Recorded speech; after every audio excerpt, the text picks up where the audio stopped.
Saudi ദമാമിൽ 2 വർഷമായി ജോലിയും ശമ്പളവുമില്ലാതെ കഴിഞ്ഞിരുന്ന ആന്ധ്ര സ്വദേശിനി ലക്ഷ്മി നാട്ടിലേക്ക് തിരിച്ചു.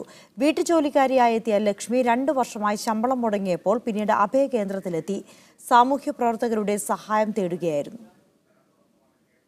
4 വർഷം മുമ്പാണ് ലക്ഷ്മി ദമ്മാമിൽ വീട്ടുജോലിക്കെത്തിയത്. തുടക്കം മുതൽ ശമ്പളം ഒന്നിടവിട്ട മാസങ്ങളിൽ മാത്രമാണ് ലഭിച്ചിരുന്നത്. അതോടെ സ്പോൺസറിൽ നിന്ന് ഒളിച്ചോടി ദമ്മാം അഭയകേന്ദ്രത്തിലെത്തി.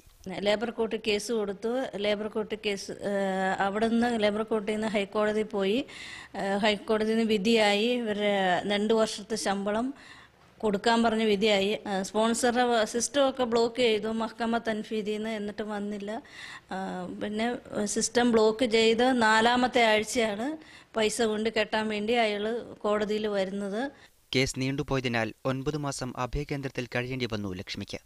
എംബസിയുടെയും സാമൂഹ്യ പ്രവർത്തകരുടെയും പരിശ്രമങ്ങൾക്കൊടുവിൽ മുഴുവൻ ശമ്പള കുടിശ്ശികയും കൈപ്പറ്റിയാണ് ലക്ഷ്മി നാട്ടിലേക്ക് തിരിച്ചത്. Media 1 Dammam.